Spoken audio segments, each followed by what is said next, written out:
o Joel Rufino dizia: a esquerda não tem que ter uma política de segurança pública, a esquerda tem que ter uma política de proteção dos direitos. O que o Alessandro Barata dizia: não é direito à segurança, é segurança dos direitos, né? Olá, pessoal, bem-vindos ao 51º episódio do podcast Segurança dos Direitos, o seu podcast sobre a questão criminal, direito penal, processo penal, criminologia, segurança pública e afins.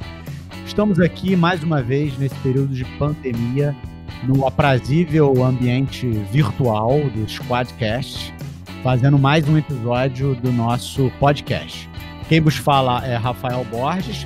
Hoje eu estou na companhia luxuosa, que é também comentarista residente deste podcast, a Juni Cirino. Olá, saudações aos nossos queridos ouvintes. Muito bom retornar aqui, e especialmente porque a convidada de hoje não só é uma pessoa que vai trazer um tema muito especial, mas é uma pessoa que me é muito querida, é minha colega de doutorado também, né?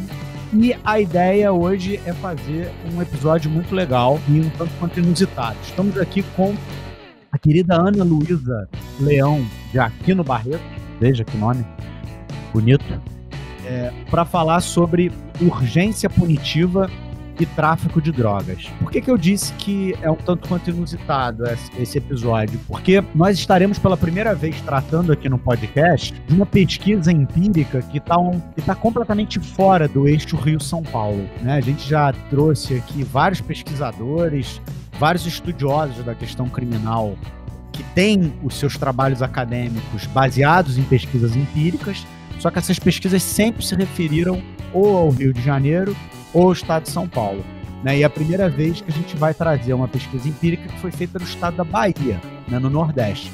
Com isso, eu, de certa forma, me desculpo com a queridíssima ouvinte Graziella, que mandou um e-mail bastante carinhoso para o podcast, há cerca de uma semana atrás, mais ou menos, falando como que ela gosta do programa, elogiando e tudo mais, mas dizendo que ela sente muita falta de ter aqui na bancada do nosso podcast operadores do direito que sejam do norte e do nordeste, né? Que sejam fora mesmo desse eixo Rio-São Paulo, né? Ela fez essa reclamação justíssima, fez inclusive a sugestão de um nome para a gente ouvir aqui na bancada do podcast, que certamente vai ser convidado, e veio a calhar que justamente logo após dessa reclamação a gente tinha no nosso roteiro a previsão de trazer aqui a Ana Luísa, que é uma baiana e que vai falar sobre a pesquisa dela, que tem a ver com uma pesquisa empírica realizada na cidade de Salvador. Então a gente está muito satisfeito com essa possibilidade.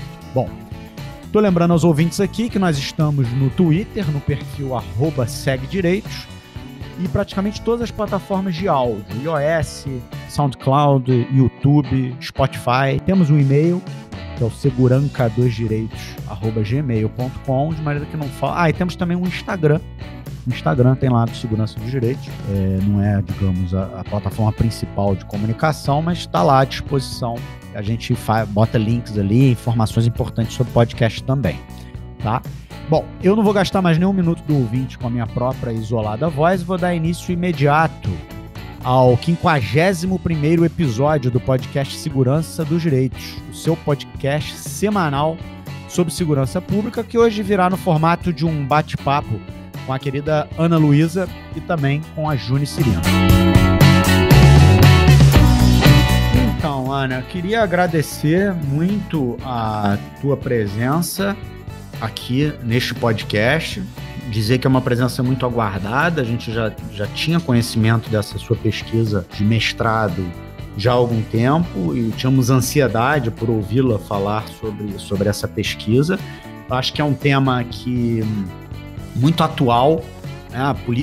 O tráfico de drogas, né? As criminalizações em torno do tráfico de drogas continuam sendo o principal motor do controle social do Estado punitivo brasileiro. E eu acho que o teu trabalho enfrenta isso com muita com muito brilhantismo. Então eu queria agradecer muito a tua presença, a tua disponibilidade de estar aqui hoje com a gente, e queria pedir que você se apresentasse brevemente para a nossa audiência qualificada. Bom, primeiro agradecer muito o convite, agradecer ao Rafael, que eu estou conhecendo hoje, e agradecer a Juni, né, que, enfim, me fez o convite pessoalmente, minha colega de doutorado. Então, agradeço muito por poder estar aqui com vocês.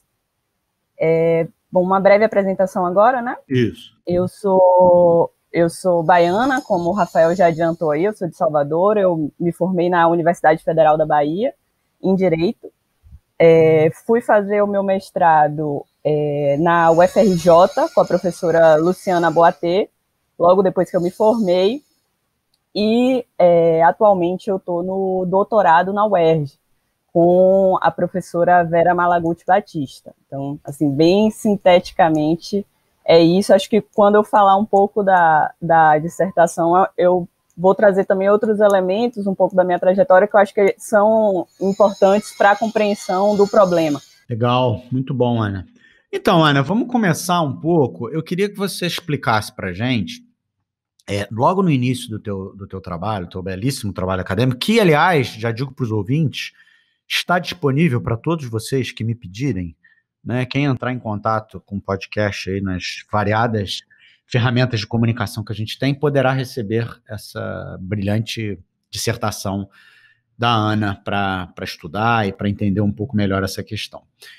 Bom, logo no início do seu trabalho, você fala da questão, o que o fim da ditadura e a redemocratização tem a ver com a mudança de postura do Estado brasileiro no enfrentamento da questão das drogas. Né? Você fala ali na ruptura de um modelo autoritário.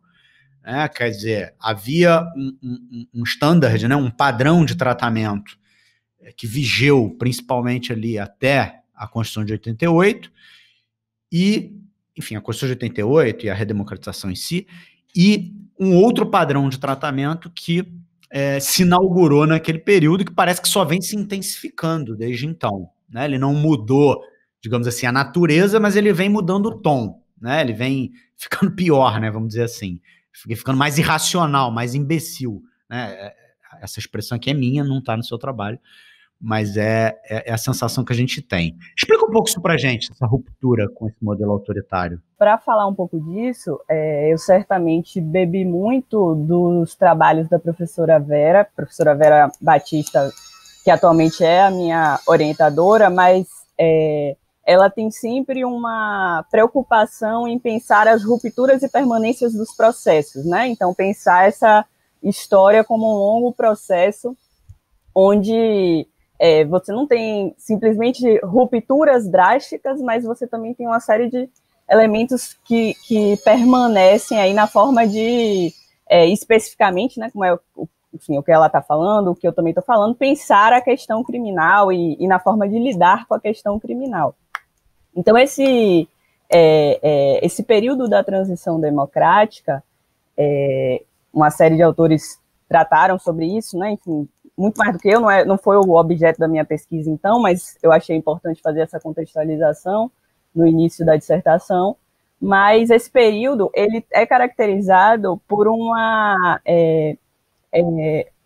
situação em que a violência urbana ela passa a ser entendida como um grande problema nacional, que, ao que parece, até então, ela não era, assim, no sentido de um problema. Aí uma série de questões podem ajudar a explicar isso, e aí tem o trabalho da Débora Pastana, que é um trabalho muito interessante. Ela faz um estudo específico sobre esse momento, aí, década de 80,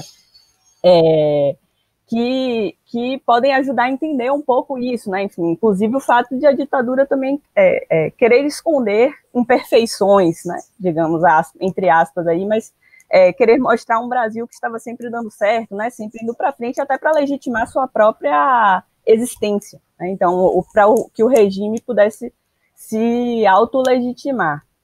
Mas aí você tem, a partir da década de 80, essa transição aí que vai colocando também, né, entre outras coisas, uma série de coisas acontecendo, mas a violência urbana como um grande problema nacional.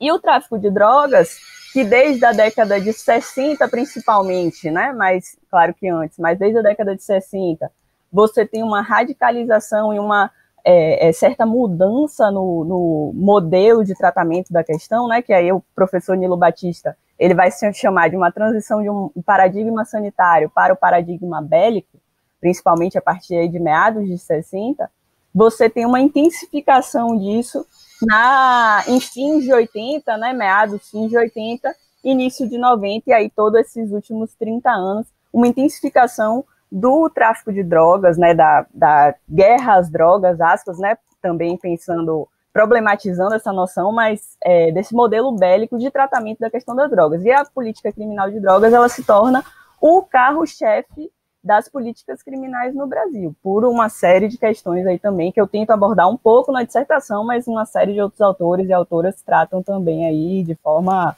muito mais aprofundada, né, pensando mais nesse momento, que não foi o meu objetivo.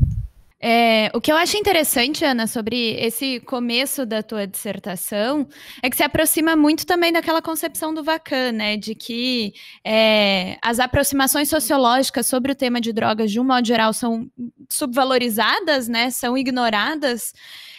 Então não existe uma preocupação em realmente entender o problema na sua complexidade, entender o fenômeno, né, das drogas, mas simplesmente de aplicar um discurso técnico-jurídico, que é muitas vezes aliado a um discurso médico, mas de qualquer maneira é muito mal fundamentado e que acaba criando, digamos, uma falsa dicotomia entre o cidadão e o delinquente, como se houvesse uma livre escolha, né, para essas pessoas, sem inserir a figura do traficante ou a figura do próprio usuário num debate muito mais complexo, como deveria ser, né?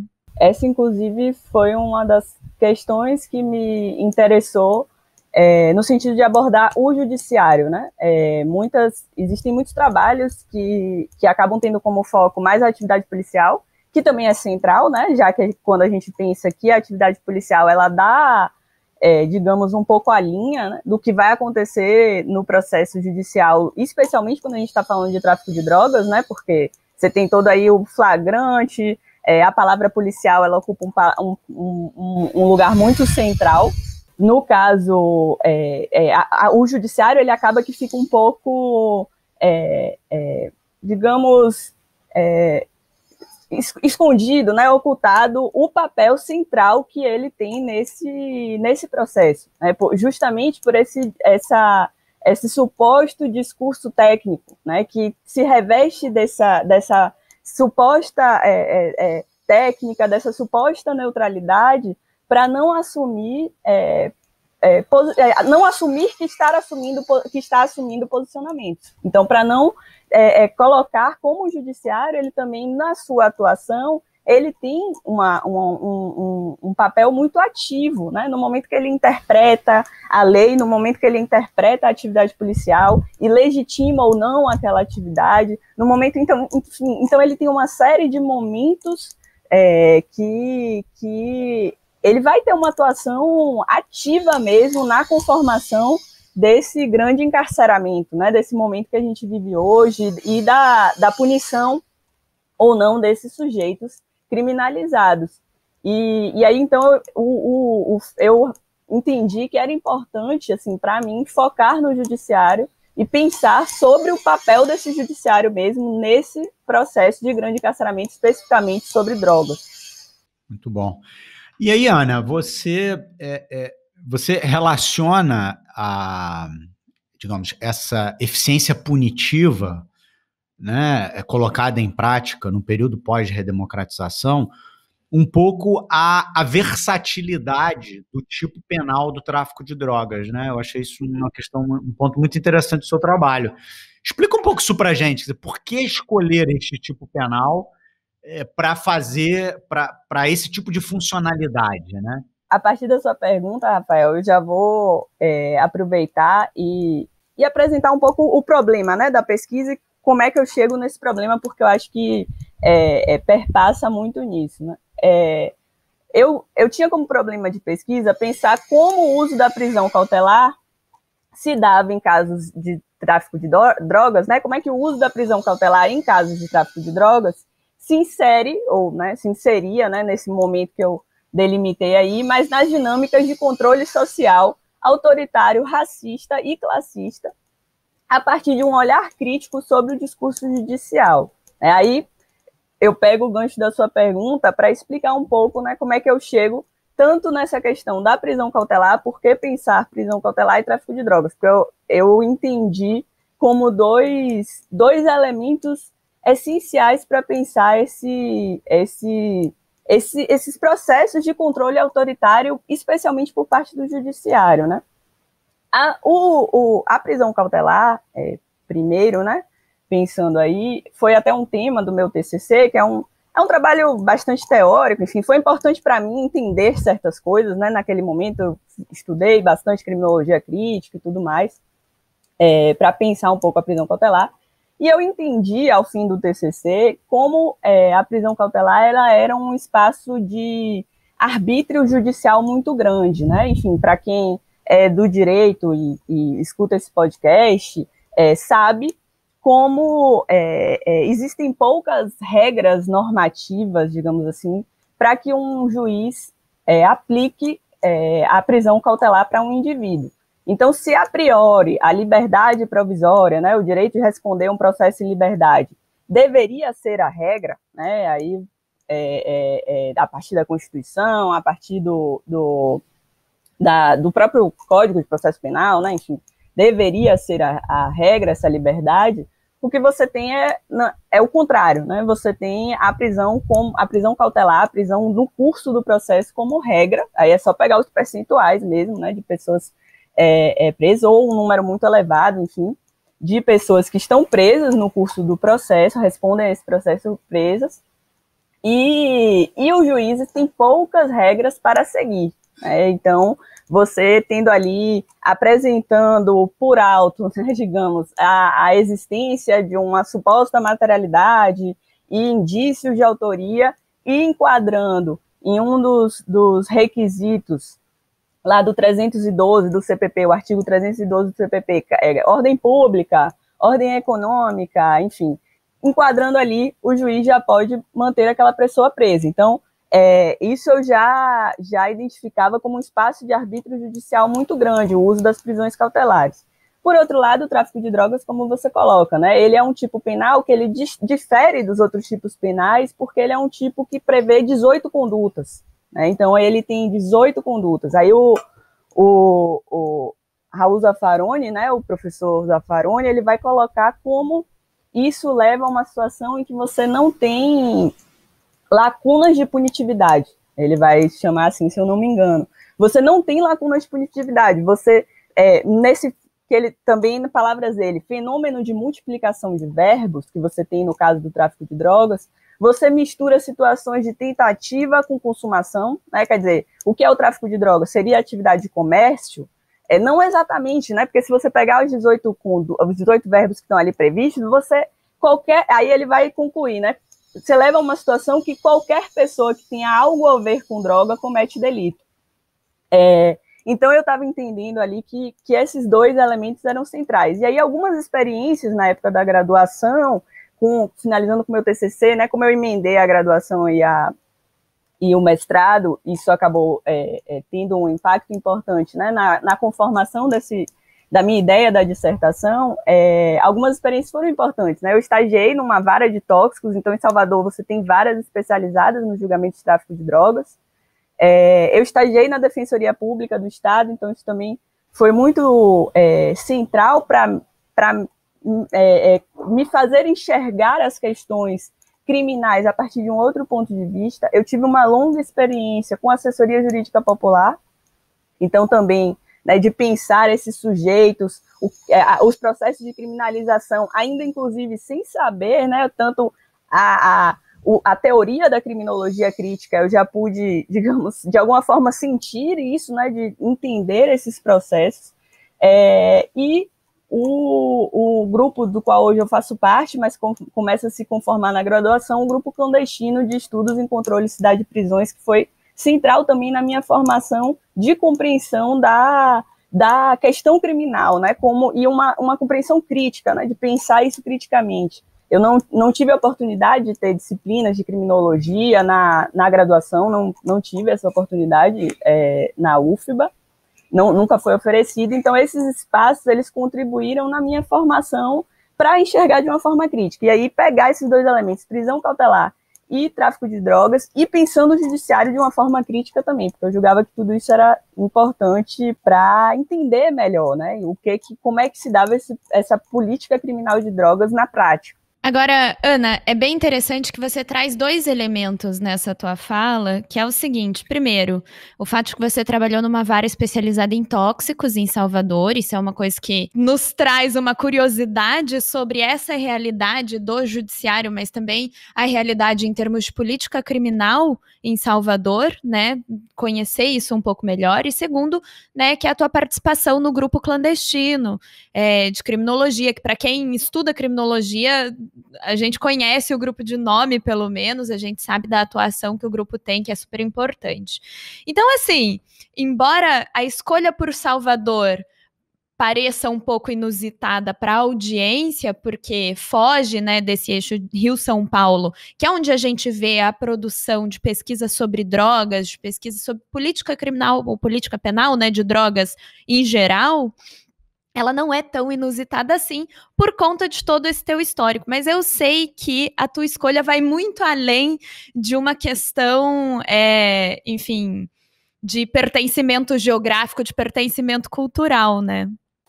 Bom, de fato, né, enfim, a escolha por Salvador, claro que tem sempre, né, um componente afetivo, né, e de conhecer, né, é mais fácil falar de onde você conhece, e aí o fato de na cidade ter essas varas especializadas em tóxicos, isso facilitou muito o meu trabalho empírico, porque simplesmente eu fui nas varas e pude acessar diretamente os processos, né? Eu não precisei fazer uma triagem, que seria em outros espaços. Mas vai muito além disso, com certeza. Assim, eu tinha uma questão política que eu achava importante, né, de deslocar o eixo Rio-São Paulo, de pensar pesquisas empíricas fora desse eixo. Existem uma série de grupos e pesquisadores e pesquisadoras que estão fazendo isso, né? Você tem um pessoal no norte, muito legal, um pessoal no nordeste, em vários estados, fazendo coisas muito interessantes. E eu tinha essa preocupação mesmo, assim, de entender que era importante. E aí, mais do que também, né, enfim, então não era só uma questão, deslocar por deslocar, né? Existia esse elemento de entender importante, mas também entendendo que Salvador vive, né, um processo, digamos, muito similar, me parece, ao que o Rio viveu, talvez com 5 anos de atraso. Não sei se a data é essa, né? Posso estar equivocada aqui, mas com um tempo de atraso, um tempo posterior, né? Salvador vai viver um processo de recrudescimento punitivo muito importante. Então, um aumento de pessoas presas, aumento no número de pessoas mortas, né? Enfim, isso é uma coisa importante. A Polícia Militar na Bahia é uma das que mais mata no Brasil, então é uma polícia muito violenta, e você começa a ter uma radicalização no processo de guerra às drogas, né? Enfim, a partir aí de 2007, 2008, coincidindo, enfim, também com o governo do PT na Bahia, né, que, se eu não me engano, é desde 2006 que a gente tem o primeiro governo PT aqui, mas você tem esse processo de recrudescimento autoritário dessa guerra às drogas especificamente, né? Então, em 2010, teve uma veiculação em diversos outdoors sobre como 80% das mortes estariam relacionadas ao crack, né? Então, e aí você tinha uma imagem de um pé, como se fosse um necrotério, né? E só o pé, assim, aparecendo, e uma etiquetinha, né? Enfim, bem cena de necrotério, essas séries estadunidenses, enfim.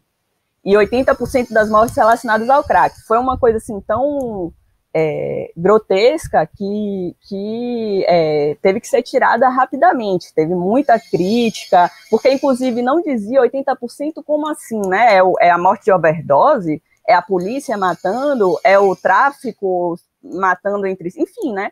Era uma forma que causou muito incômodo. E, além disso, também uma veiculação de uma série de outdoors com a mensagem, né? Crack é cadeia ou caixão, mais ou menos nesse mesmo período. Então, você tem a mensagem, ela está dada, né?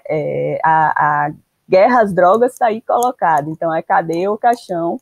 E se relaciona, enfim, com uma série de trabalhos, né, que abordam a questão, e aí especificamente da socióloga baiana Vilma Reis, que é um trabalho excelente, chamado Atucaiados pelo Estado, que ela faz uma análise sobre os processos de genocídio da juventude negra na Bahia, né, em Salvador mais especificamente, e aí ela vai colocar como na guerra às drogas, quem não está preso, né, quando ela está falando dos jovens homens negros, né, essa categoria que ela vai usar, quem não está preso já foi morto. Então, isso ela fala isso, e isso é muito forte, né, assim, e aí você vê as mensagens de outdoor que meio que estão dizendo a mesma coisa de outra forma, mas ela está ali fazendo um estudo muito sério e reconhecendo isso. Então, são questões que eu julgava importante trazer para a pesquisa. A gente tem um ouvinte aqui no podcast chamado Igor, com quem eu me comunico, me correspondo de vez em quando pela DM do Twitter, né? A gente troca muita ideia e ele sempre sinaliza, assim, quando aqui nos episódios a gente trata um pouco na verdade, ele quer problematizar a questão, eu acho que é correto fazê-lo, mas ele sempre sinaliza aqui quando a gente associa esses movimentos de recrudescimento de política criminal a governos petistas, né? No último episódio, a gente dedicou, eu particularmente, alguns minutos a essa crítica. A gente falava da lei do antiterrorismo, da lei da organização criminosa, e como que o governo petista foi fraco no sentido de ter cedido às pressões de agências internacionais que impuseram essas normas aí de natureza penal ao povo brasileiro, né? Eu falei de forma bastante desgostosa disso, porque é isso, a gente que está no campo da criminologia crítica, que está do lado de cada margem, a gente vai criticar aquelas forças políticas sobre as quais a gente depositava algum nível de esperança. Eu não deposito nenhuma esperança de Bolsonaro, pelo contrário, a não ser a esperança de genocídio, que ele vai acabar mesmo com os brasileiros todos, e nada além disso, né? Não depositei nenhuma esperança em Fernando Henrique Cardoso. Agora, tendo o PT chegado ao Poder Executivo Federal e chegado a alguns poderes executivos estaduais importantes, como é o exemplo da Bahia, né, a gente esperava que, sim, na área de segurança, na área de direitos humanos, na área de defesa dos direitos e das garantias individuais, você teria ali políticas diferentes, né? E o que a tua dissertação me mostrou é que eu não estou enganado, né? Não tivemos nada, né? Pelo contrário, a gente teve como você falou, você estabeleceu uma comparação muito feliz entre o Salvador, parece que era o Rio um pouco atrasado, né? No termos de criar uma cidade atraente para investimentos externos, para o capitalismo neoliberal, mas a que custo? Né? A que custo? No Rio, grande parte desse custo correspondeu às UPPs, essa técnica militarizada de controle do território urbano, né, horrorosa, essa coisa que Vera Malaguti já falava desde o início que seria um fracasso, né, e que de fato, com o tempo, se mostrou um fracasso, né, mas não faltou aviso, né, e parece que Salvador seguiu esse mesmo caminho, com técnicas diferentes, com tecnologias diferentes, com políticas diferentes, mas com o mesmo pano de fundo, né? Então, eu gostei muito desses paralelos que você criou e de como que você pegou evidências, até às vezes caricatas, né, dessa política criminal baiana equivocada, né, e que estava sendo patrocinada por um governo petista.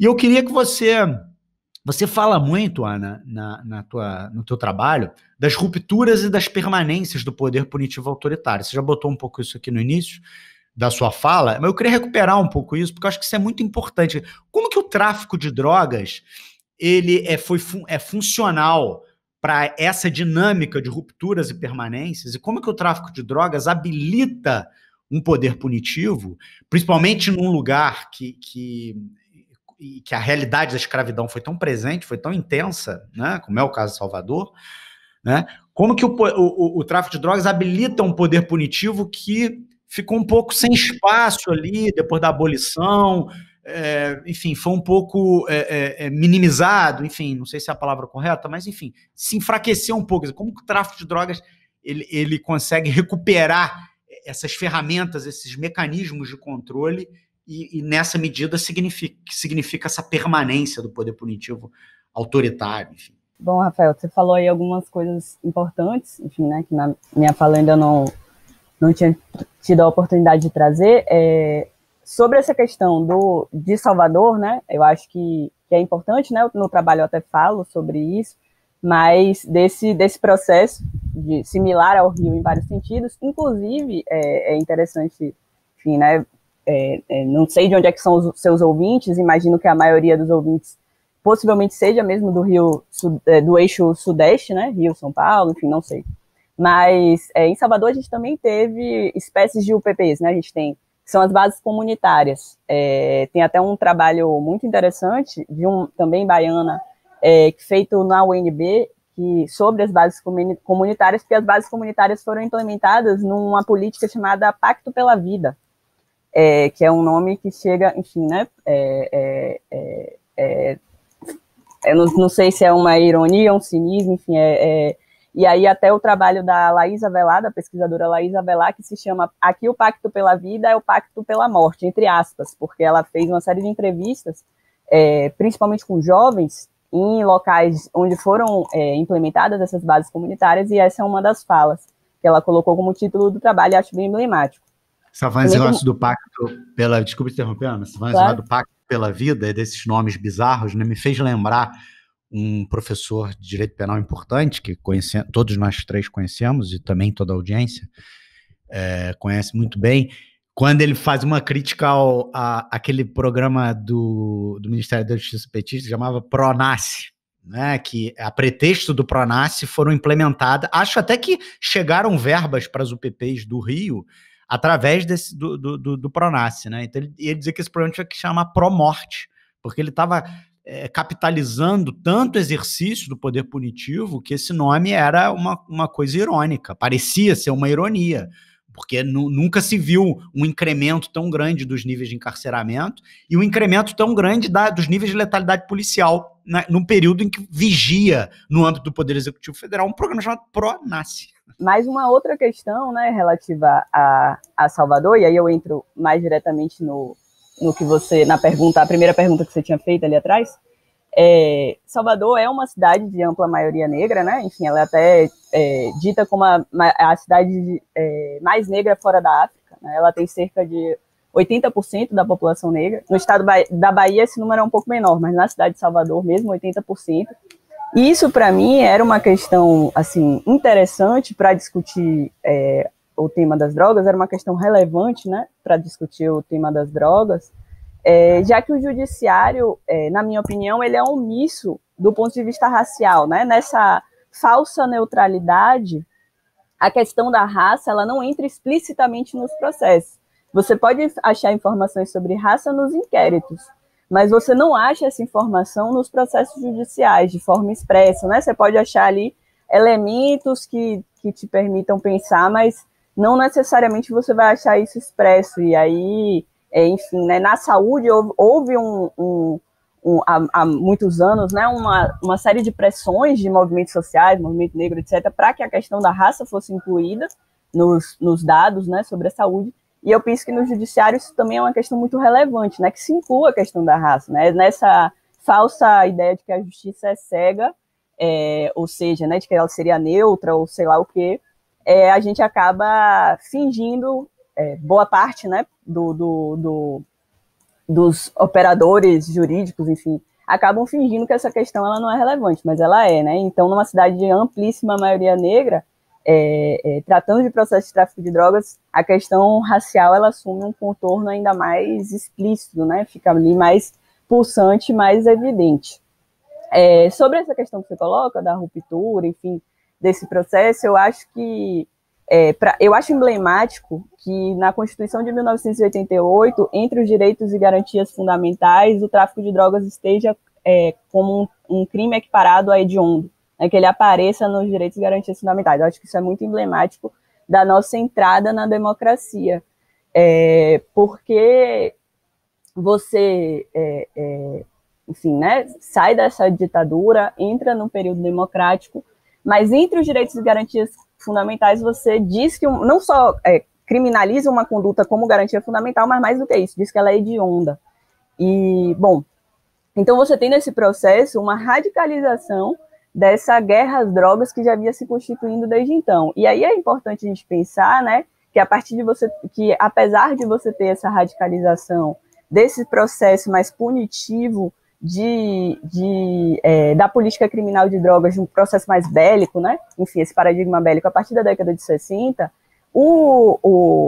a questão das drogas no Brasil, ela sempre teve um eixo importante de controle das classes, vou botar aqui aspas, perigosas, né, enfim, e classe incluo aí raça como elemento fundante nisso. Então, é importante, por exemplo, o trabalho da Luísa Saad, que eu não me recordo agora o nome, mas como ela estuda a postura municipal no Rio de Janeiro, que em 1830 criminaliza o uso da maconha, né? Então, em 1830, você tem a criminalização do uso da maconha com o evidente pretexto, né, de controle dos, então, usuários, né, maiores usuários, pelo menos do que se diz, da maconha, né? Então, pessoas escravizadas ou não necessariamente, mas pessoas negras naquele momento. E aí uma série de outras substâncias, como cocaína, um pouco depois, né, também os opiáceos, eles não eram foco desse controle nesse momento. E aí o recorte, né, de quem usa, etc., tinha um elemento importante. E nessa postura de 1830 é interessante também pensar como a diferença entre venda e uso, né? Então, quem vendia, que em geral eram enfim, farmacêuticos, etc., a pena era de multa, e quem usava uma pena de prisão. Então, a ideia de como a questão racial, né, e a questão das drogas e a questão racial, elas estão interligadas nesse controle, né, mesmo de um instrumento de controle importante, no Brasil ela é muito relevante. Então, se você vai constituindo essa história aí, isso fica evidente. Nos Estados Unidos também, né, você tem histórias muito similares. O trabalho da Michelle Alexander, ela vai focar bastante nisso, né, principalmente nesses últimos, sei lá, 30, 40 anos, talvez, né, que é o que ela vai chamar de era do color blindness, um certo daltonismo para lidar com a questão de cor, né? Eu finjo que a questão de cor não é um problema, a questão da cor, né, das pessoas. E aí finge que o judiciário ele é neutro no tratamento da questão. Então, quando no Brasil, né, você tem essa entrada no período democrático, as drogas elas permitiram uma perpetuação do controle para determinados grupos, né, e aí, enfim, a seletividade, né, na atuação policial, no processo de criminalização secundária é central para isso, né, porque quais são os espaços que a polícia tem uma ampla possibilidade, né, de adentrar casas sem mandato judicial, de abordar pessoas sem nenhum elemento concreto para essa abordagem, né, onde é que isso pode ser feito e onde é que não pode, né, dando a falsa sensação de que tráfico e uso de drogas só acontece em bairros populares, mas é uma sensação absolutamente falsa. Então, o tráfico de drogas, ele dá essa legitimidade para você perpetuar uma situação de controle, né? Você tem isso, e aí você cria, né, a partir da década de 80, como esse principal inimigo para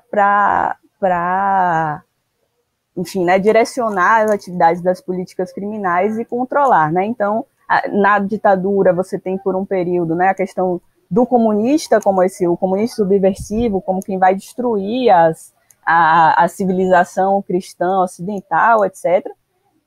Que aí por um breve momento da nossa história, cerca de 20 anos, você agrega também a esse inimigo a classe média branca, né? Enfim, é um período onde isso ocorreu, mas breve, né? Antes você tinha claros instrumentos de controle direcionados à juventude negra, e principalmente pobre, mas a juventude negra, e posteriormente isso continua, né? O trabalho da professora Vera também, o Difíceis Ganhos Fáceis, o trabalho da dissertação dela, ela é interessante para pensar isso, porque ela estuda processos de criminalização da juventude em 68 e em 88, né, um período aí faz essa comparação sobre quem eram esses meninos e meninas adolescentes que estavam ali sendo criminalizados. E como a partir de 88 você tem um recrudescimento desse processo mesmo, assim. Eu acho que o tráfico de drogas, ele dá essa legitimidade, né? E aí a mídia cumpre um papel muito importante nisso, porque vai criando essa figura cada vez mais monstruosa e horrorosa, e que a gente banaliza, né? Enfim, e aceita, né? Legitima não só as prisões, e as prisões em situações de barbárie total, né? Terríveis, mas também as mortes mesmo, né? Se morrer um traficante, eu não vou pensar duas vezes sobre isso. Tipo, ok, vida seguiu. Eu quero fazer um comentário, na verdade, assim, eu vou fazer um comentário paralelo antes de fazer um comentário sobre tudo isso que você falou em si. O comentário paralelo que eu quero fazer é o seguinte, quando você fala que a perseguição, digamos, ao comunismo, né, significou efetivamente, pela primeira vez, uma repressão à classe média branca, isso me lembra também que a perseguição ao comunismo no Brasil também significou uma perseguição a grupos, enfim, proletários, mas particularmente a pessoas negras, porque o comunismo sempre foi associado a, enfim, sindicatos, trabalhadores sindicalizados, né, particularmente ali pensando na primeira metade do século XX, e isso me lembra, curiosamente, um romance do Jorge Amado, que é Nos Subterrâneos da Liberdade, em que ele fala de um sindicato de estivadores no Porto de Santos, se eu não me engano, que era conhecido como Sindicato de Estivadores. Eu não lembro a expressão exata que usavam, mas era o sindicato vermelho, uma coisa assim. Então, curiosa essa associação, né? Como a perseguição ao comunismo significou uma repressão para os brancos, mas só em um momento muito específico da história brasileira, porque essa perseguição em outros momentos também significava uma perseguição aos negros, porque era uma perseguição à classe trabalhadora, né? E particularmente à classe trabalhadora sindicalizada. Mas, enfim, isso é só um comentário paralelo que me ocorreu agora enquanto você falava. O que eu queria comentar, na verdade, em relação a essa ideia de que você traz, inclusive, no teu trabalho, de que o tráfico de drogas corresponde a uma ilicitude ontológica, né, que é a ideia do professor Nilo Batista. E isso quer dizer, tráfico de drogas seria um ilícito em essência, né, não teria... faz parte do jogo da política criminal de drogas transformar o uso e o tráfico de drogas em um ilícito essencial, em um ilícito universal, digamos, que estaria fora do jogo da criminalização política, o que não é verdade, né? E isso corresponde muito a, digamos, um discurso pré-científico que ronda a ideia ou a questão das drogas, de um modo geral. E acho que isso fica bastante claro nessa contribuição que você deu agora. Se você quiser falar um pouco mais, assim, sobre essa ideia da ilicitude ontológica das drogas, eu acho que seria bastante interessante para os nossos ouvintes também. Eu acho que sobre isso, qualquer tentativa de historicizar o processo de criminalização das drogas, ela é muito bem-vinda, né? Porque eu acho que ela mostra como não tem nada de ontológico, né? Enfim, e como pensar, né, que o que são drogas lícitas e ilícitas, né? O que diferenciam elas, além de, no momento atual, Brasil, estarem ou não lá na portaria da Anvisa, que em uma das suas listas, né, tem uma série de listas, traz as substâncias de circulação proibida, enfim, não lembro exatamente como é o nome, mas o que diferencia, né, entre essas drogas lícitas, drogas ilícitas, inclusive considerando, né, isso eu sempre acho importante quando estou dando aula, enfim, pensar que como as drogas lícitas, elas também matam muito, em geral matam mais, na realidade, né? Enfim, álcool e tabaco, se você pega aí os dados, elas são drogas que contribuem muito, né, para a mortalidade, né, enfim, de pessoas por uma série de motivos, né? Elas cumprem um papel, aspas, importante nesse sentido. Diferente de outras, né, que são de outras drogas ilícitas, que é mais ou menos, né, quando você vai olhar os dados sobre isso, e aí pensar historicamente, né, como é que se deu esses processos, como é que o Brasil, inclusive, foi um dos pioneiros da criminalização da maconha, e né, pensar como a questão racial ela é importante nisso. Quer dizer, na Conferência Internacional de 1912, estava se discutindo a criminalização do ópio e da cocaína. E aí o Brasil, de maneira inovadora, um pouco depois, acho que aí já numa outra conferência na década de 20, traz a questão da maconha. Olha, eu acho que é importante também. Enfim, então, quer dizer, a gente estava ali sendo pioneiros, um pioneirismo péssimo, né? Mas estávamos sendo pioneiros em trazer uma questão.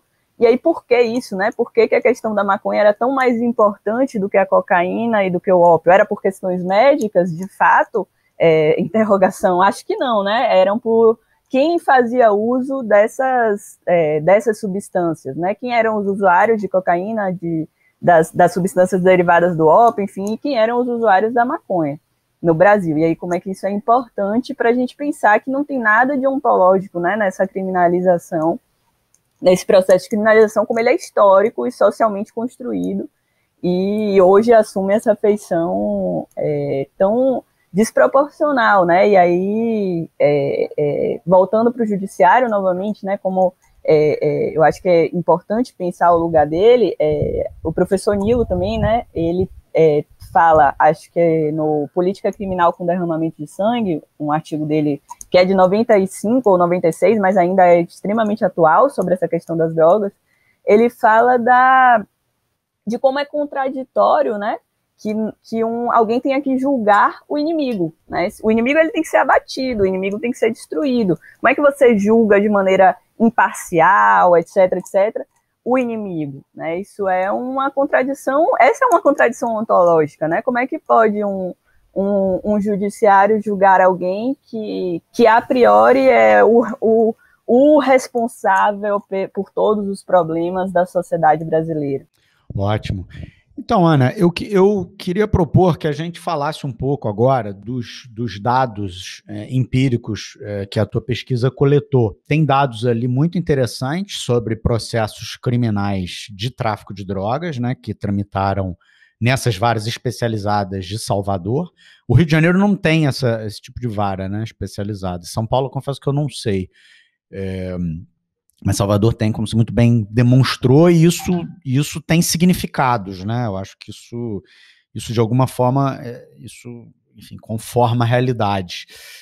E você faz uma leitura muito interessante, né? Associando as prisões às condenações, né? E esses dados estatísticos, o que a permanência do sujeito na prisão pode dizer sobre a probabilidade dele vir a ser condenado. Eu achei esse levantamento muito legal. E todo ele feito em cima da questão da ordem pública, né? Quer dizer, como que essa expressão claramente inconstitucional, né? Claramente imprópria para o sistema acusatório, ela vem sendo utilizada de forma descarada para sustentar o exercício do poder punitivo. Como a quantidade enorme de prisões cautelares que a gente tem, escoradas numa expressão absolutamente fluida, de dificílima acepção, dificílima descritividade, mas que sustenta milhares de decretos prisionais temporários, preventivos, cautelares, né? E que a gente sabe que, na verdade, ela esconde ela esconde toda uma carga de preconceitos, né? Ela esconde toda a funcionalidade do poder punitivo. Onde entra a ordem pública, na verdade, deveria estar entrando, é porque ele é preto, é porque ele é pobre, é porque ele é favelado, porque ele não é porque ele é um consumidor falho, é porque ele não interessa aos processos de acumulação de capital. Era isso que tinha que estar escrito lá, se a gente estivesse falando de ciência. Mas o judiciário se socorre dessa expressão macabra, nazista, que é a ordem pública, para poder fazer isso. E eu achei muito bom, eu estava lendo no teu trabalho, vi que você se referenciou no mestrado também do Patrick Mariano, né? Eu até mandei uma mensagem para ele dizendo que estava lendo ele sendo citado, ele nem sabia, não conhecia o teu trabalho, eu mandei também. E achei muito bom, ele é meu amigo, enfim, é um cara até que eu quero em algum momento trazer aqui no podcast, porque ele fez esse trabalho de fôlego sobre o conceito de ordem pública, né, e como que esse conceito é funcional. E eu queria que você entrasse um pouco aí nos dados aí que você trouxe pra gente. Não, o trabalho do Patrick, ele foi importante para mim, assim, acho que ele me deu muitas ideias, acho que o trabalho dele é excelente, eu recomendo bastante. Mas, bom, sobre o meu trabalho especificamente, né, aí pensando, né... Rapidinho, Ana, só para esclarecer para a audiência, é o Patrick Mariano, porque o Patrick Cassicedo, que é outro sujeito ótimo, defensor público de São Paulo, ele tem um trabalho sobre direito penal e ideologia. Ele já foi entrevistado aqui no podcast, aqui são dois Patricks, né, mas um é o Patrick Cassicedo, e esse a qual eu estou me referindo é o Patrick Mariano, é outro ótimo pesquisador.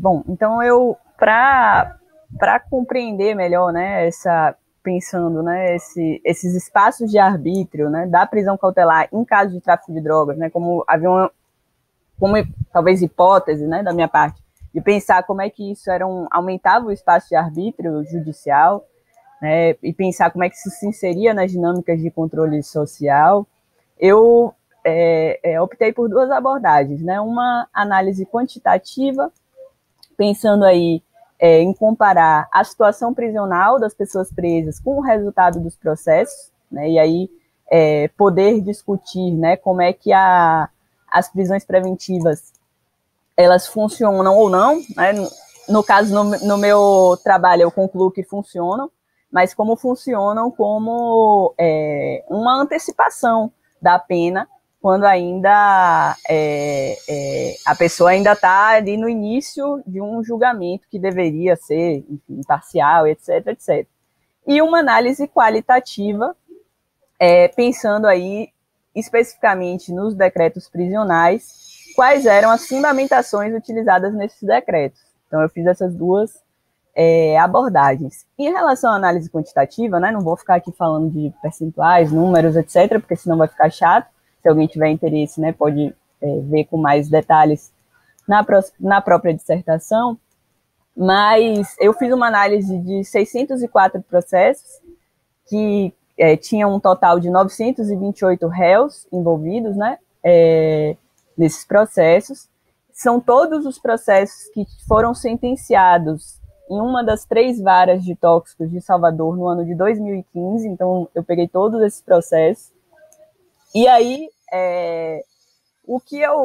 a situação, né, com que eu me deparei foi a seguinte, né, eu tinha mais de 20% de pessoas que ficaram presas durante todo o processo, então quase 22% das pessoas, quase 60% das pessoas ficou presa parte do processo, então eu tenho aí 80% de pessoas presas em algum momento do processo, né, ou todo, ou parte, mas quando eu fui olhar o resultado desse processo, eu cheguei numa situação de que apenas, né, dos 928 pessoas, apenas 62 foram condenadas ao regime fechado. Então, eu tenho 80% de pessoas presas durante o processo, né, isso aí, dos 928, dá quase 800 pessoas, são 700 e alto pessoas aí, que responderam ao processo presa, total ou parcialmente, mas só 62 tiveram decretadas contra si um regime fechado, né? Foram condenadas e tiveram decretados o regime fechado, que para quem não é do direito ou quem não é da área penal, é o regime equiparável à prisão preventiva, né? Quando a pessoa está em prisão preventiva, ela, no fim das contas, ela está num regime muito similar ao regime fechado, não pode sair para nada, enfim. Então, é uma situação de absoluta discrepância e que me permitiu afirmar que as prisões cautelares, pela sua extrema vagueza, e no caso de tráfico de drogas, por terem essa legitimidade de estarem julgando esse inimigo, elas cumprem uma função, né, importante de antecipação punitiva, em casos que muitas vezes os juízes ou não vão conseguir condenar, né, porque muitas dessas pessoas elas não foram condenadas, tá? Ou não vão conseguir condenar essas pessoas em um regime, enfim, sei lá, fechado ou até um semiaberto, né? Boa parte delas foram absolvidas, boa parte delas teve contra si uma pena diferente de prisão, então foi até condenada, mas recebeu uma restritiva de direitos, enfim, uma outra pena que não de prisão. E uma parte delas, né, também, cerca de 8%, teve a conduta desclassificada do 33 para o 28, ou seja, de tráfico para uso. Então, é uma situação, assim, que eu achei bastante gravosa, né? E podia agora usar os números e dizer, ó, o que a gente sempre estava falando, de que a prisão cautelar funciona para antecipar a punição, é real, assim, tá aqui, ó, acontece. Essas pessoas, 700 e poucas pessoas estavam presas, quer dizer, para essas pessoas, a maior parte das pessoas que eu estudei, foi melhor que o processo tivesse encerrado, ainda que com uma condenação, do que o curso do processo. Olha que inversão, né? Até Zaffaroni, também citando ele novamente aqui, ele vai falar de um sistema penal invertido latino-americano, porque você tem as pessoas que elas não estão condenadas ainda respondendo ao processo como se já estivessem, né? Você antecipa essa punição. E, além disso, uma outra questão que me chamou assim, muita atenção, foi uma coisa dura, né, de lidar, é que cerca de 10% dos processos, foram 98 pessoas, o processo ele se extinguiu pela punibilidade em razão de morte do agente. Então, também é um número altíssimo de processos, quer dizer, e reforça a noção dessa política criminal com derramamento de sangue, né, enfim, mesmo, em relação a, no caso do tráfico de drogas, né, como essa legitimação para essa ocorrência, ainda mais se você pensa que a maior parte das pessoas que respondem por tráfico são pessoas jovens, então não dá nem para ser uma explicação do ponto de vista, talvez uma questão de saúde, quer dizer, pode ser que um ou outro seja, e mesmo assim ainda dá para a gente refletir sobre o recorte racial, né, das mortes, do acesso, a falta de acesso à saúde e tudo mais, mas não é nem isso. Quer dizer, se eu penso nas pessoas jovens, como é que elas estão morrendo, né? E aí pensar, né, a partir de Ana Flausina, com o trabalho dela, Corpo Negro Caído no Chão, e a noção de genocídio como política de Estado, né? Você tem um genocídio como política de Estado, ela constrói todo o trabalho dela para discutir isso. Aí, de novo, Vilma Reis, né, a socióloga baiana que eu já tinha comentado, né, quando ela, no Atocaiados pelo Estado, o trabalho dela, ela vai discutir isso, né, enfim. Então, pensar isso foi importante para mim, né, eu não podia me omitir de ter me deparado com uma situação dessa e não falar nada. Então, também a dissertação eu dedico um espaço para falar disso, porque eu estava ali com um dado de uma política criminal com derramamento de sangue mesmo, né, de genocídio como política de Estado. Essas pessoas, em geral jovens, né, enfim, a gente pode afirmar, pensando nos dados sobre tráfico, mortas, 10% das pessoas morreram no curso do processo. Eu entendo como um número muito alto. Agora, Ana, eu me espanto muito com esse dado que você traz do número da relação entre pessoas que responderam ao processo presas preventivamente e as pessoas condenadas a um regime fechado. Assim, é surpreendente, porque é a prova da irracionalidade do Poder Judiciário, é a prova contundente de como que o poder punitivo ele não respeita o princípio da legalidade e ele não tem baliza de racionalidade nenhuma. Ele é puro exercício de ódio, ele é puro exercício de controle social. Porque é óbvio e ululante, como 2 mais 2 são 4, que se você tem, no momento da investigação, no momento da tramitação do processo, um horizonte de uma pena que não é uma pena de regime fechado, você não pode aplicar àquele sujeito uma medida cautelar mais gravosa do que aquela que ele vai se submeter caso ele seja condenado. E é muito possível, em função das escalas penais que a legislação brasileira dedica aos crimes de tráfico de drogas, que são absolutamente absurdas e desproporcionais à conduta, mas mesmo assim são escalas penais relativamente baixas, é perfeitamente possível você intuir, especialmente com o parágrafo 4º, com a redução do parágrafo 4º, a possibilidade daquele sujeito, mesmo condenado, não ser condenado a uma pena de regime fechado, salvo se tratar de tráfico internacional de drogas, salvo se tratar de uma quantidade muito expressiva, salvo se tratar de tráfico de drogas praticados num contexto de organização criminosa extremamente capilarizado e comprovado e forte, etc, etc. Salvo essas hipóteses que são absolutamente excepcionais, como a sua pesquisa demonstra com muita clareza, há um juízo de probabilidade muito razoável que o juiz pode fazer, no sentido de dizer, olha, esse sujeito aqui, na pior das hipóteses, se toda a denúncia oferecida pelo Ministério Público for julgada procedente na sua totalidade, é muito provável, não é nem possível, é muito provável que ele não seja submetido ao regime fechado. Mas vai ao judiciário e coloca o pobre coitado do cara no regime fechado, de sacanagem, puro exercício de controle social, puro exercício de ódio de classe, puro exercício de ódio racial, né? Como você bem coloca, Salvador é uma cidade que tem 80% de presos, e 88% dos presos de Salvador são negros. Porra, vai falar que o Sistema Penal não é racista? Entendeu? Olha a prova, eloquente aí, né? Como é que não, você não tem, né? A proporcionalidade é diferente de negros em sociedade, de negros encarcerados. Você vai querer me dizer que negros cometem mais crimes? É claro que não. Negros são mais criminalizados. Por quê? Porque são negros. Então, aqui prestam essas prisões preventivas, né? Aqui prestam essas prisões cautelares, aqui presta essa locução ordem pública prevista lá no Código de Processo Penal.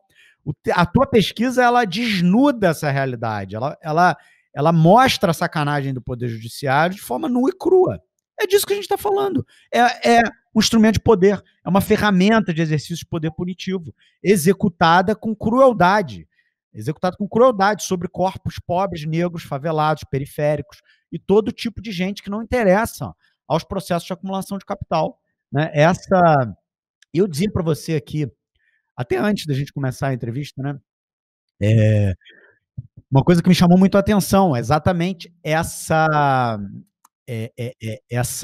certa relação estatística entre, segundo a sua pesquisa, né, pessoas de Salvador que respondem ao processo presas, elas têm uma probabilidade um pouco maior de serem condenadas. O que me fez pensar, o que é essa prisão cautelar? Ela só pode ser duas coisas. Ou ela é um juízo pré-condenatório do que o próprio juiz faz, quer dizer, eu estou prendendo cautelarmente porque eu já sei que no final do processo eu vou condenar mesmo, e isso é uma banana para o contraditório, né? Para que serve então o contraditório, né? Se o juiz usa o processo penal para fazer uma conta de chegada, para que serve o contraditório, né? Então, essa é uma primeira perplexidade que me aparece. Mas uma segunda perplexidade que me aparece também é o seguinte: o quanto essa prisão cautelar não pode ser ela mesma estruturante, constitutiva da condenação. Né? O quanto que essa prisão cautelar também não influencia o juiz no processo decisório dele, e eu estou me referindo aos juízes que trabalham mesmo o contraditório, que usam o processo para formar a convicção, e não como conta de chegada, o quanto que essa prisão não influencia no decreto condenatório, né, propriamente dito. Fiquei pensando um pouco a partir da tua pesquisa, o quanto que uma coisa não pode ter a ver com a outra, entendeu? Com certeza. E aí, pegando o gancho aí das coisas que você coloca, a questão da análise qualitativa, né, que eu fiz também, foi importante para procurar mesmo, assim, tá, então o que o judiciário está dizendo? E aí, por que eu decidi fazer essa análise qualitativa, não nas sentenças, mas no decreto prisional, né, na decisão que decretou prisões preventivas? Porque eu entendendo também que esses espaços davam um espaço maior de arbítrio, assim, quer dizer, na sentença, querendo ou não que os juízes não sejam arbitrários nas sentenças, eles são, mas na sentença você tem um pouquinho mais de regra, né, um pouquinho mais, que aí ele tem que ser um pouco mais comedido, aquela sentença, ela mais facilmente pode ser alvo de um recurso, então ela pode subir ali para o 2º grau, então, assim, ela acaba sendo balizada por algumas regrinhas que tornam ela um pouco menos porosa. Mas as decisões cautelares de decretadoras de prisão, por outro lado, elas não me davam a sensação de que eu ia encontrar mais coisas. De fato, eu encontrei assim, coisas que eu achei chocante, mesmo pensando o que o judiciário é e o que ele representa, assim, o nível de sensação de confiança, tranquilidade para falar certas coisas. Então, eu fiz um certo recorte, né, porque eu estava lidando com 928 pessoas presas, então eu recortei apenas para aqueles que ficaram presos todo o processo, 203 pessoas. Eu consegui encontrar 183 decisões, 200 eu não encontrei, assim, não estavam de fácil acesso, porque todos os elementos que eu usei na minha dissertação, isso eu explico lá, mas foram decisões, sentenças que estavam abertas ao público. Então, no Diário Oficial, eu optei por esse caminho para evitar ter que pedir autorização e, às vezes, demorar para acessar o processo todo, né, enfim. E aí eu fui pelo caminho e foi um caminho interessante, legal, e que me deu possibilidades interessantes naquele momento, né, para aquela pesquisa que eu queria fazer. Então, foquei bastante no discurso do judiciário mesmo, né, não vi tanto o MP, denúncia, enfim, foquei no judiciário. E aí eu encontrei 180 decisões, mais ou menos, né, 31 delas apenas reiteravam uma decisão anterior, só falavam, bom, tá tudo ok, mantém aí preso. Eu achei o silêncio delas também significativo, no sentido de que eu posso manter alguém preso sem dar nenhuma justificativa, simplesmente remetendo a uma decisão anterior, então 31 decisões eram nesse sentido, mas 152 dessas decisões que tinham algum tipo de fundamento, todas elas foram fundamentadas na garantia da ordem pública. Então, aí como você coloca, né, esse termo que é extremamente autoritário e amplo e sem significante direito, assim, o que significa ordem pública, né? Isso é o que me instigou quando eu percebi, bom, todas as decisões são em ordem pública mesmo, vamos ver o que os juízes estão chamando de ordem pública. E aí eu percebi 2 eixos que se desdobravam essa garantia de ordem pública. Uma é a noção de periculosidade, e aqui lato sensu, né, não necessariamente o juiz usou essa palavra, pode ter usado, usou em algumas, mas não necessariamente, mas uma ideia de comportamento voltado para a prática de delitos, marginalidade, enfim. Então, uma noção de que a prisão cautelar como um instrumento necessário para o controle de uma figura perigosa. Então, isso não é jurídico, né? Para quem é do direito sabe que isso não tá previsto em lugar nenhum que eu possa decretar uma prisão porque alguém é perigoso, tirando aí as medidas de segurança, que aí é um problema à parte, mas para os inimputáveis, né? Enfim, que aí é uma discussão que se pode ser feita também, é uma questão problemática, mas para alguém que é imputável, né? Uma pessoa que pode ser responsabilizada criminalmente, eu não posso fundamentar no perigo que ela representa. E, por outro lado, além desse eixo da periculosidade, o eixo da gravidade abstrata do crime de tráfico de drogas. Então, o tráfico de drogas, como isso, aqui aspas, viu, apareceu expressamente numa decisão, a grande mola propulsora da esmagadora maioria de outros delitos. Um delito que estimula a violência e estimula outros delitos. É um delito responsável por ceifar vidas. A pessoa não estava respondendo ali por homicídio, nada disso não, mas aparecia na decisão.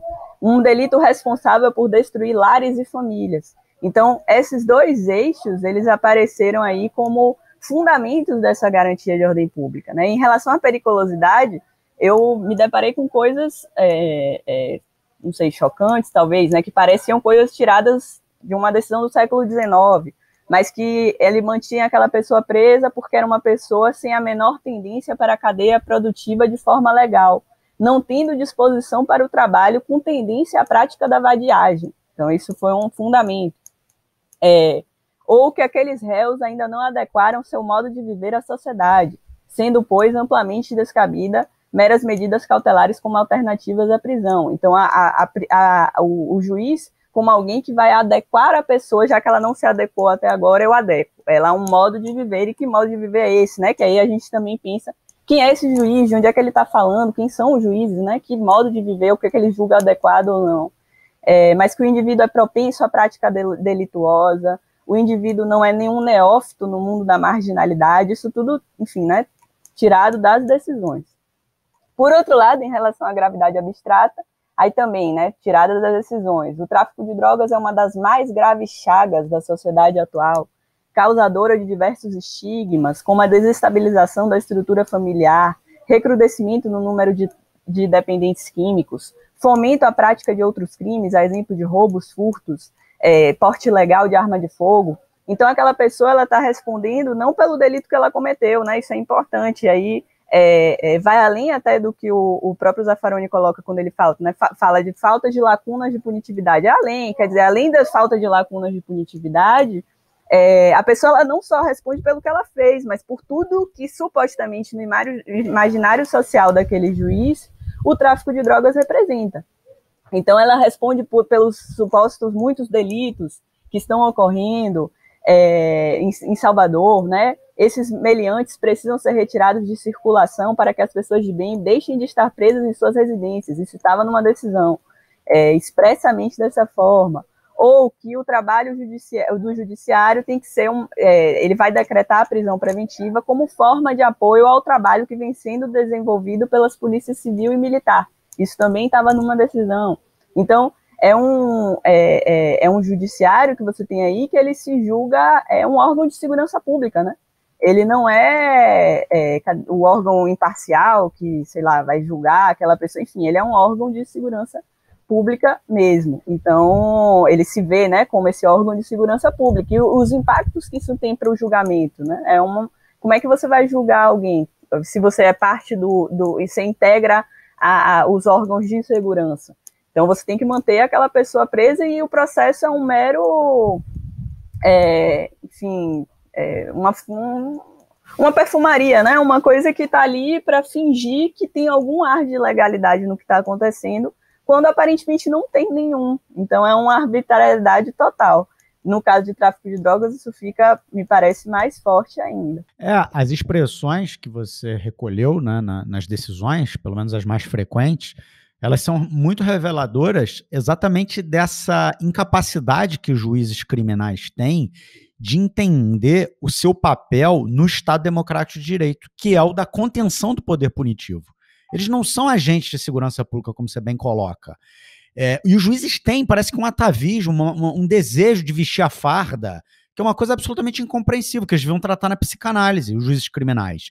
Porque não é, ele justamente ele é um agente público distinto do policial.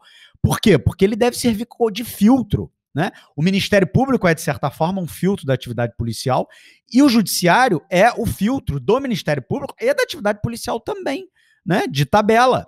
E é essa clareza que os juízes têm que ter. Eles não estão ali para endossar as políticas de segurança, as políticas de controle social, eles estão ali para restringir, eles estão exercendo, eles estão judicando melhor, com mais qualidade, na medida em que eles são capazes de conter o poder punitivo e não estimular. Então, expressões como, o tráfico causa grande repercussão social, o tráfico é o maior malefício que ocasiona a sociedade, o tráfico é o responsável por grande parte dos homicídios verificados nesta capital, segundo revelam as estatísticas policiais. São expressões absolutamente vazias de conteúdo, mas pior do que isso, que não poderiam jamais, em tempo algum, constar de sentenças criminais e muito menos de decisões interlocutórias. Né? Você falava que as sentenças elas são menos piores do que as decisões interlocutórias, né?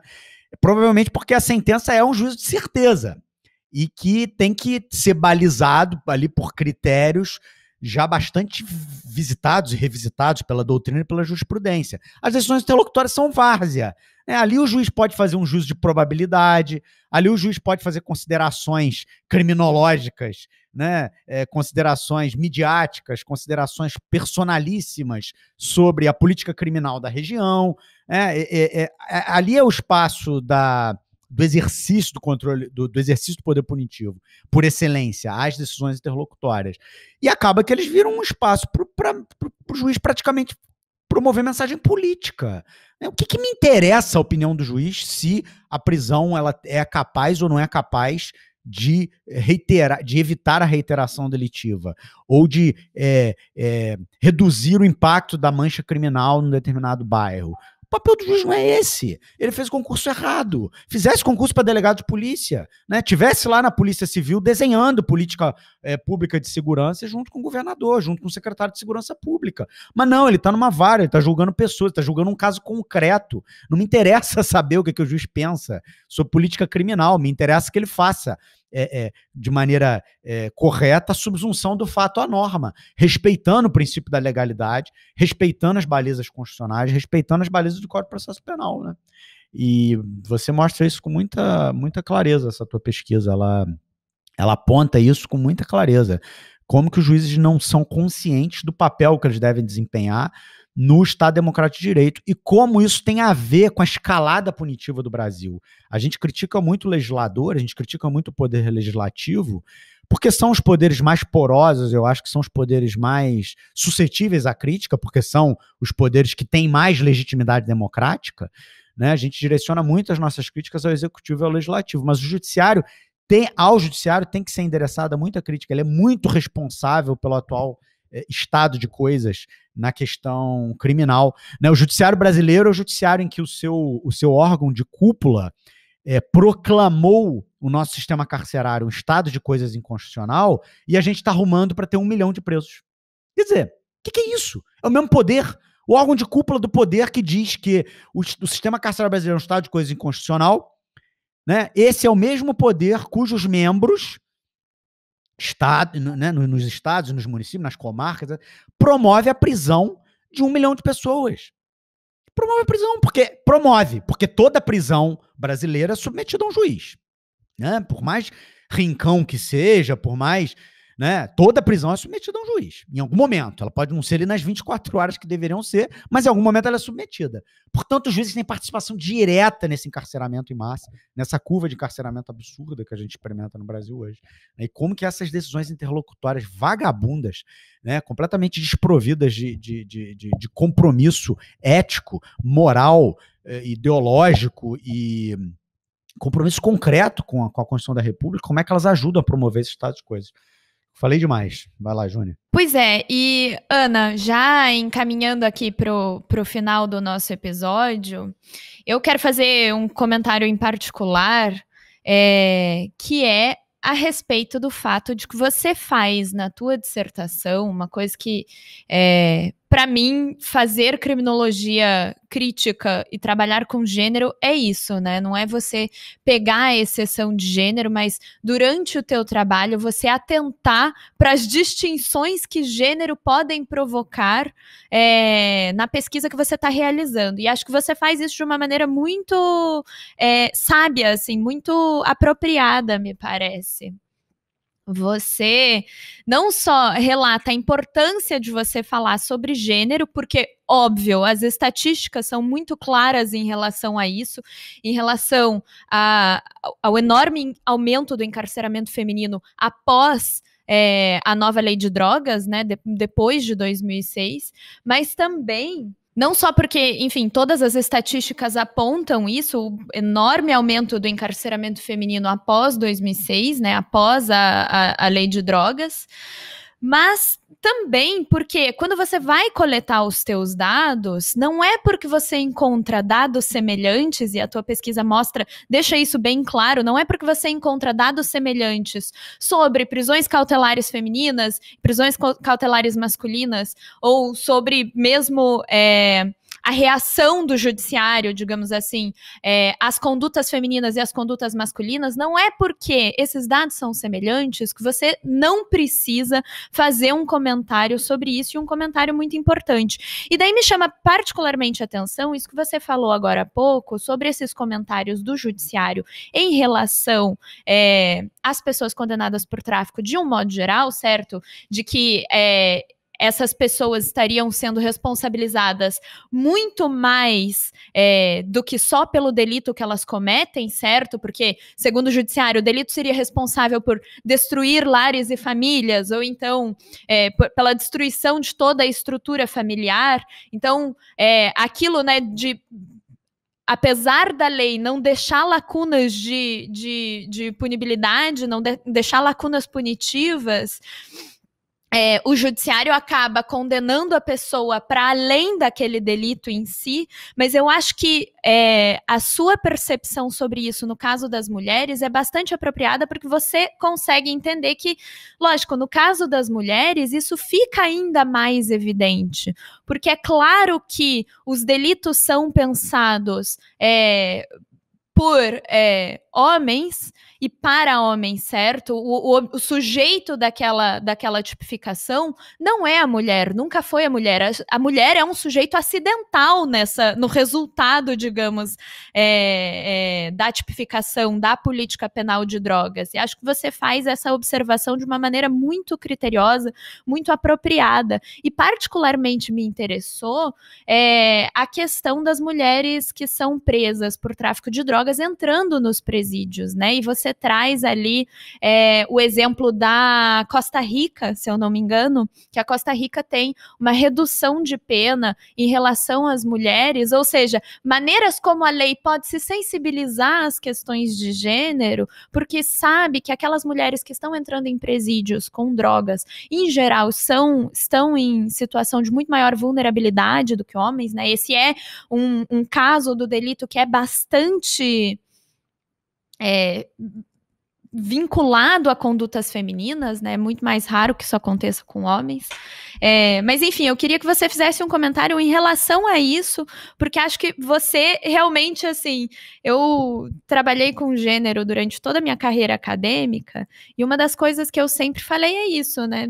Não se trata de você trabalhar com gênero como nicho dentro das pesquisas criminológicas, fazer pesquisa só sobre mulheres, mas de, fazendo pesquisas em geral, você demonstrar uma preocupação e uma compreensão sobre como gênero incide nessas condutas de um modo geral, né? Tanto para homens quanto para mulheres. E você acha que deixa isso bastante claro na tua dissertação. Obrigada, Juni, pela pergunta.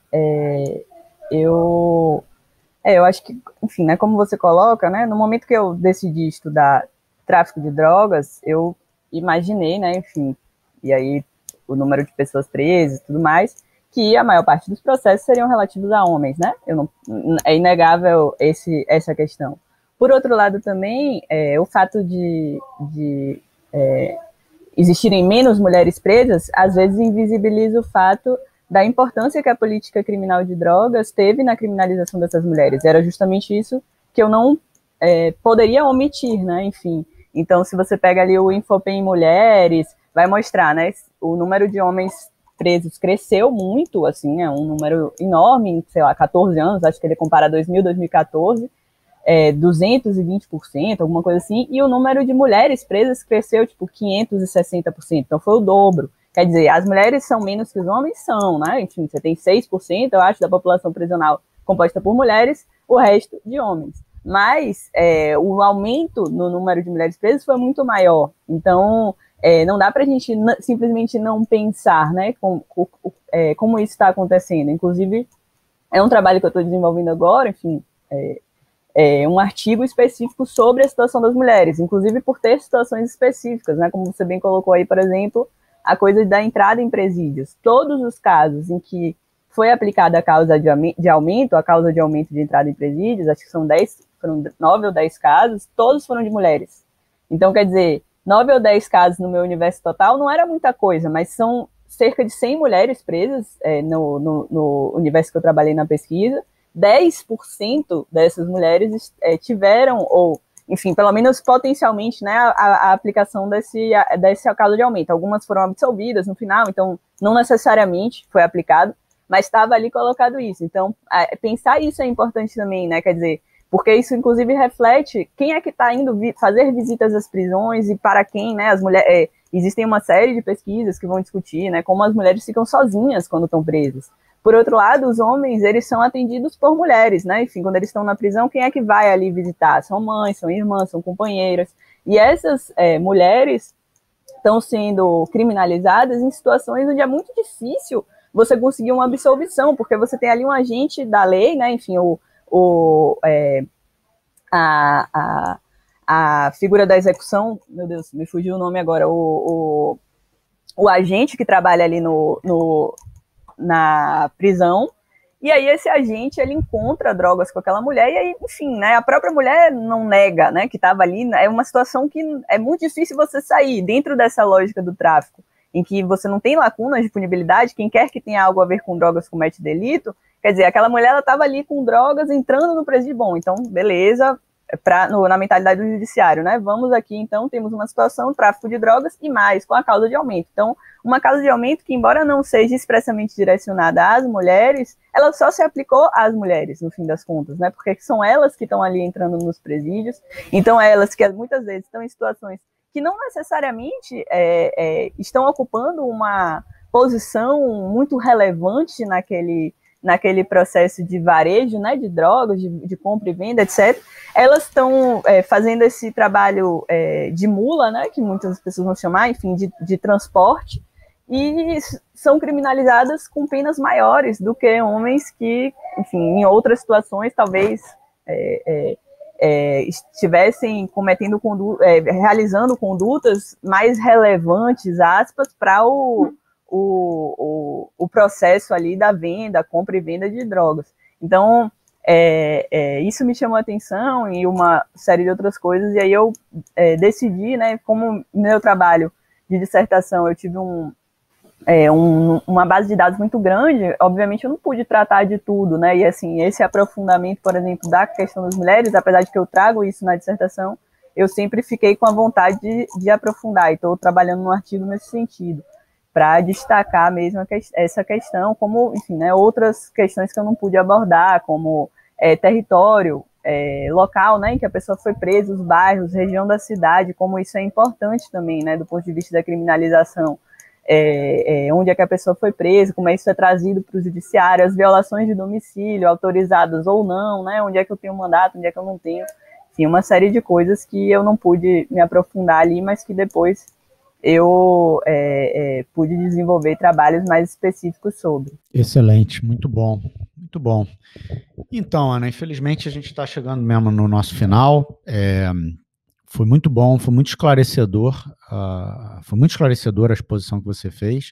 Reitero para a nossa audiência qualificada que a sua dissertação estará disponível para aqueles que desejarem lê-la e, enfim, se aprofundarem aí na sua pesquisa e nas suas reflexões.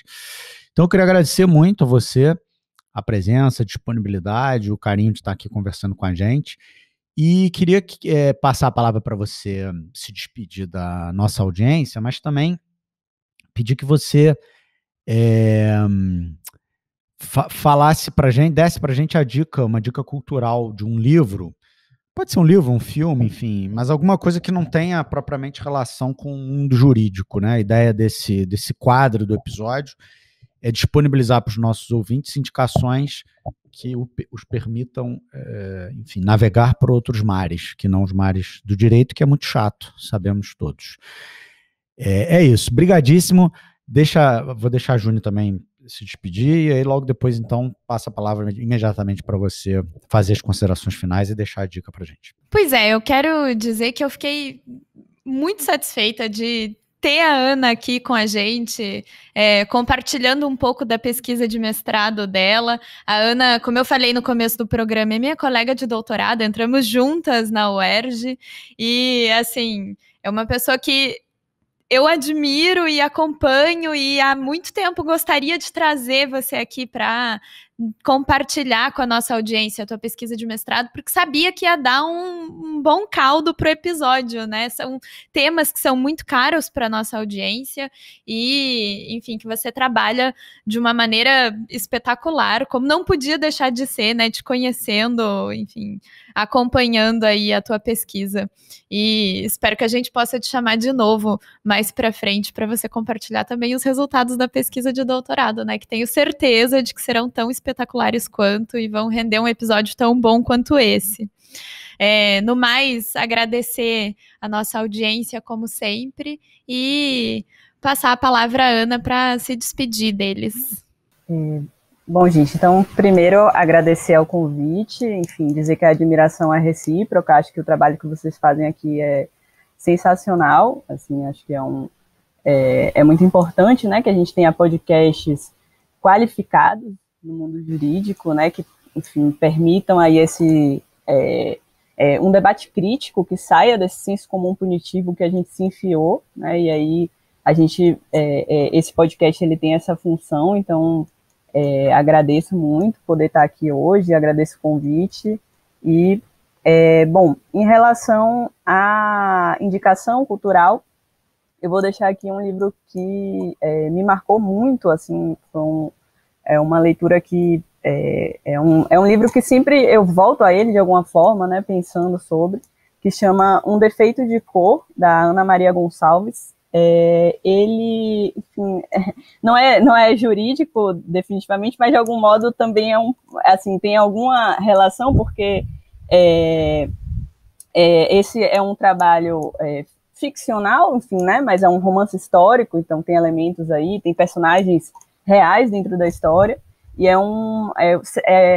a tentativa de traçar a história de Luísa Maim, que é considerada a mãe de Luiz Gama, né? Não se sabe muito sobre, né, enfim, como boa parte da história da população negra, né, foi sendo constantemente apagada ao longo da nossa história, então muita coisa foi esquecida, apagada, enfim, né, todo um processo ativo por parte das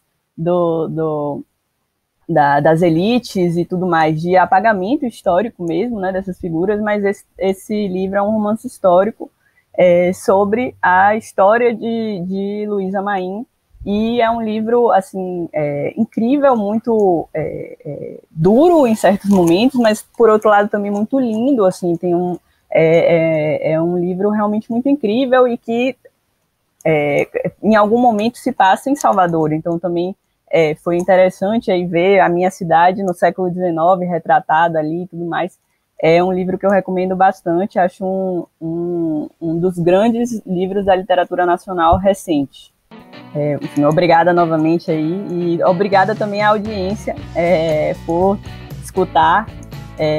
Espero que tenha sido de algum modo enfim, interessante, que eu possa ter trazido coisas que contribuam aí para o debate, e agradecer aí a todo mundo que está escutando esse podcast, tá? Então, obrigada, gente. Então é isso. Muito obrigado, pessoal, pela audiência. Um grande abraço e até a próxima semana.